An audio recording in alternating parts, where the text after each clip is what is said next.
গত ক্লাসে আমরা গত গত ক্লাসে আমরা এই পর্যন্ত দেখেছিলাম আমরা কিভাবে একটা ফিল এবং স্ট্রোক কালারকে আলাদা করতে পারি এক্সপ্যানের মাধ্যমে। আমরা এখন দেখব কিভাবে এক্সট্রা ফিল এবং স্ট্রোক ডিজাইনকে কীভাবে আমরা মাল্টিপল কপি করতে পারি এবং এটাকে আবার আমরা মডিফাই করতে পারি। ঠিক আছে, এই যে দেখুন স্টারটা রয়েছে, এটা আমি একটা কপি করলাম। অল্টারে ক্লিক করার পর আমি মাউসেরটা ড্র্যাগ করলাম, মাউসের রাইট বাটনে ক্লিক করে ড্র্যাগ করার সাথে সাথে দেখেন এটা হচ্ছে কপি হচ্ছে, একটা চলে আসছে। যদি আমি এখানে অল্টার যে রয়েছে আমার কিবোর্ডের যে বাটন, এটা ছেড়ে দিই, তাহলে দেখেন এটা মুভ হয়ে যাবে। এটা কপি হবে কি না এটা আপনাদের কমেন্টে জানাবেন। এটা ভিডিওর শুরুতেই আপনাদেরকে বলে দিলাম, কমেন্টে জানান এবং পরবর্তীতে আবার ফিরে আসুন ভিডিওটিতে। দেখেন আমি ছেড়ে দিলাম, এটি কি হয়েছে, এখন মুভ হয়ে গেছে। আমি এখন আপনাদেরকে 30 সেকেন্ড সময় দিলাম কমেন্ট করার জন্য, পরবর্তীতে আবার সামনের দিক দিয়ে আসতেছি। ভিডিওটা আবার পজ করে কমেন্ট করে জানান আমরা এখন কপি করব কিভাবে। এখান থেকে অল্টারের চাপ দিলাম এবং মাউস অল্টারের চাপ দেওয়ার সাথে সাথে দেখেন একটা আমার যে আইকনটা ছিল এটা ডাবল হয়ে গেছে। এটার যদি আমি এখন ড্র্যাগ করি, মাউসের বাটনটা ছেড়ে দিই প্রথম, দেখেন এটা কপি হয়ে গেছে। তারপর আমি আমার যে কিবোর্ডে অল্টার চাপ দিয়েছিলাম এটা ছেড়ে দিচ্ছি, দেখেন এটা কপি হয়ে গেছে। দেখেন কপি করা খুবই সহজ। আবার আমি যদি এটা কপি করি, দেখেন এটাকে আমি যে টান দিয়ে এনে মাউসটা প্রথমে ছাড়বেন, তারপর অল্টার ছাড়বেন, তাহলে আপনার কপি হবে। আর না হয় কী হবে, আপনার এটা মুভ হয়ে যাবে, কপি হবে না। প্রথমে আপনাকে মাউসটা ছাড়তে হবে, তারপর কপি হবে। দেখছেন আমি কি সুন্দর কপি করলাম, কতগুলো, অনেকগুলো স্টার হয়ে গেল এখানে। আচ্ছা, আমরা খুব সহজেই কপি করতে পারলাম আজকে। কপি করার পর আমরা যদি এগুলো কালার চেঞ্জ করতে চাই, এর কালারগুলো কীভাবে চেঞ্জ করব, পাশাপাশি আমরা কালারটাও শিখতেছি। একের সাথেই অনেকগুলো আমরা জিনিস আয়ত্তে আনতেছি। ধরেন এই স্টারে ক্লিক করলাম, এইখান থেকে এই উপরে কালার রয়েছে, আমরা এটাতে রেড কালার দিলাম। এরপর এটাতে ক্লিক করলাম, এটাতে রেড কালার দিলাম।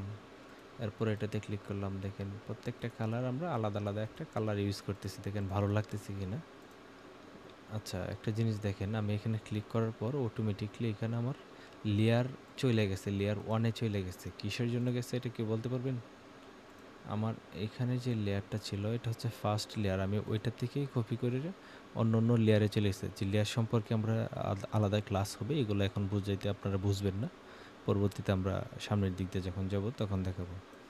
দেখেন এখানে ক্লিক করে আমরা প্রত্যেকটার আলাদা আলাদা এখানে কালার দিলাম। দেখেন অনেক সুন্দর লাগতেছে। এখন আমার যে স্টারগুলো কপি করলাম অনেক সুন্দর লাগতেছে। এই যে স্টারগুলো রয়েছে এগুলোর আলাদা আলাদাভাবে কালার চেঞ্জ ছাড়াও অন্য সিস্টেমেও কালার চেঞ্জ করা যায়। কিভাবে চেঞ্জ করব এটাও দেখাই দিই। দেন আমি এই দুইটা স্টারকে আমি কি কালার দেব, রেড কালার দেব। আমার কিবোর্ড থেকে আই বাটনে ক্লিক করব, কিবোর্ড থেকে আই বাটন, অথবা এখানে যে এই যে দেখেন এখানে একটা আই ড্রপার একটা টুল রয়েছে দেখছেন, অথবা কিবোর্ড থেকে আয়ে ক্লিক করবেন। আয়ে ক্লিক করার সাথে সাথে এই এটা চলে আসবে। এখান থেকে আসার পর আমি যদি রেড কালার দিতে চাই এই দুইটা স্টারকে, এখানে রেড কালার ক্লিক করলাম, দেখেন দুইটা রেড কালার হয়ে গেছে। ঠিক আছে, এই যে আই বাটনটা ভালোভাবে দেখেন, এখানে খেয়াল করে রাখেন, আমি মার্ক করে দেখাই দিচ্ছি। দেখেন এখান থেকে এই যে আই বাটন, এটা হচ্ছে আই ড্রপার টুলস। ঠিক আছে, এটা হচ্ছে আই ড্রপার টুলস। এই যে এটা হচ্ছে আই ড্রপার টুলস, এই যে এটা হচ্ছে আই ড্রপার টুলস। আমি আরও সুন্দর করে বোঝানোর জন্য আপনাদেরকে শুধু অতটুকু জায়গা দেখাইলাম। আই ড্রপার টুলসে ক্লিক করেও আপনি এরকমভাবে কালার চেঞ্জ করতে পারেন।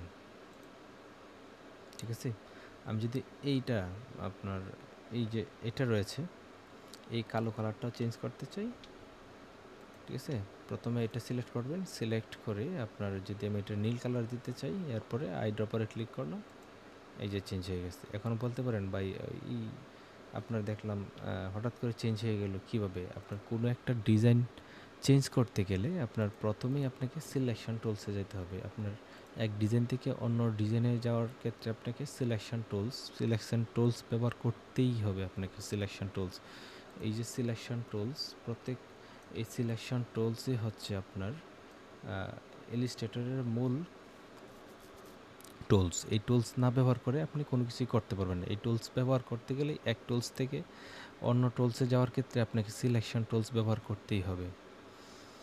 ঠিক আছে? আচ্ছা, আমরা এই সিলেকশন টুলস আমরা কীভাবে ব্যবহার করতে পারি? কিবোর্ডের ভি চাপ দিলেই আপনার সিলেকশন টুলস অটোমেটিকলি হয়ে যায়। ঠিক আছে? কিবোর্ডের ভি যখন চাপ দেবেন অটোমেটিকলি সিলেকশন টুলস হয়ে যাবে, আপনার চলে যাবে সিলেকশন টুলসে। আমরা আশা করছি বুঝতে পেরেছি অনেকটা। আমরা আজকে এই পর্যন্তই। যারা চ্যানেলটি সাবস্ক্রাইব করেন নাই, চ্যানেলটি সাবস্ক্রাইব করে রাখবেন এবং পাশে থাকা বেল আইকনটি বাজিয়ে দেবেন এবং ভিডিওটি বেশি বেশি শেয়ার করে রাখবেন, যাতে আপনার পরিচিত সবাই এই জিনিসগুলো শিখতে পারে। আমি খুব ছোট ছোট করে আপনাদেরকে শেখানোর চেষ্টা করতেছি। 4-5 মিনিটের ভিডিও থাকবে প্রত্যেকটা, বা 10 মিনিট সর্বোচ্চ। এর ভিতরে প্রত্যেকটা জিনিস খুব ছোট ছোট করে শেখানোর চেষ্টা করতেছি, যাতে খুব সহজে শিখতে পারেন। এবং এরকমভাবে যতগুলো ভিডিও হোক না কেন আপনার শিখতে সহজ হবে, তাই আমি ছোট ছোট করে আপনাদেরকে শেখানোর জন্য চেষ্টা করতেছি। আজকে এই পর্যন্তই। ভালো থাকবেন, দেখা হবে নেক্সট ভিডিওতে।